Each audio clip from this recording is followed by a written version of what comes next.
Les honoraires. Alors, il y a beaucoup d'idées reçues sur la profession d'avocat, notamment que les avocats, d'ailleurs, c'est très entretenu aussi, il faut dire les choses telles qu'elles sont. C'est quand même une profession d'apparence. Les avocats sont très riches, ils sont super bien payés, et puis ils vivent très bien. Bon, on va être honnête, ils ne sont pas au SMIC. Ils ne sont pas au SMIC, mais il faut savoir aussi que en début d'exercice de la profession, je parle bien du début d'exercice de la profession, on ne roule pas sur l'or. Alors, parce que moi, je sais que quand j'ai débuté en tant que jeune avocate, j'avais tendance à être un peu frustrant en me disant, ah, mais attends, moi j'ai fait tant d'années d'études, c'est tout ce que je touche au début, et c'est tout ce que, voilà, je suis pas d'accord, c'est pas normal. J'avais tendance à être un peu frustrée, parce que ce qu'il faut savoir, c'est que quand on est avocat et qu'on vient de prêter serment, lorsqu'on va se présenter sur le marché de l'emploi, il est quasiment proposé à tous les jeunes avocats ce qu'on appelle un contrat de collaboration libérale.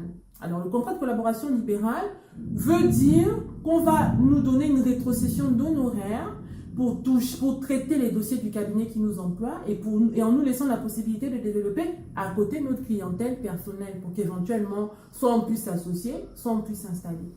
Quand on est collaborateur libéral, ce que vous ne savez pas ou ce que vous devez savoir, ou peut-être ce que vous savez aussi, c'est que la rétrocession d'honoraires qui nous est donnée, elle nous est donnée brute.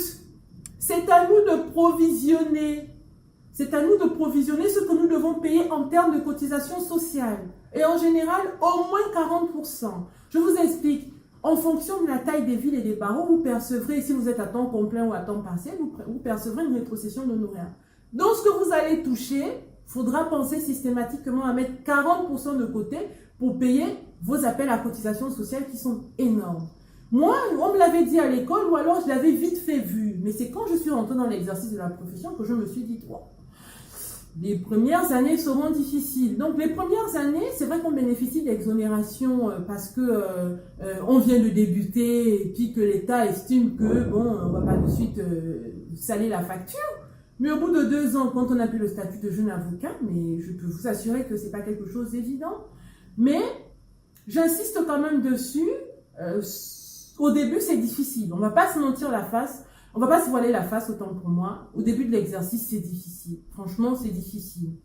On est facturé soit au temps passé ou alors on est facturé sur un honoraire forfaitaire, un honoraire de base. Là aussi, c'est difficile de trouver un équilibre. On ne sait pas trop comment facturer, on ne sait pas trop ce qu'il faut, voilà.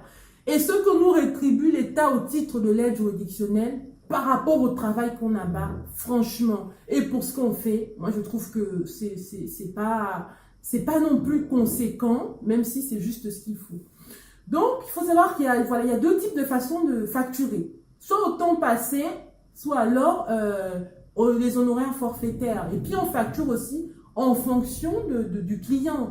Si on a un client qui est plus ou moins dans le besoin ou qui est en nécessité, on ne va pas le facturer comme un client fortuné aussi. Et en fonction de la difficulté du problème qui nous est posé. Là aussi, c'est quand même assez... il faut trouver un délicat arbitrage. Pour ma part, je dois avouer que je privilégie les honoraires forfaitaires parce que c'est beaucoup plus... voilà. La convention d'honoraires est désormais obligatoire. Dans la convention d'honoraires, on détaille tout ce qu'on va faire en fait, tous les services que l'on va effectuer pour le client à travers la mission qu'il nous a confiée. Donc il y a ça. Moi, je privilégie les honoraires forfaitaires. Et je vous avoue qu'à un moment donné, quand on vient de commencer, présenter sa facture, c'est pas évident. Mais avec le temps, avec la difficulté, on finit par y arriver.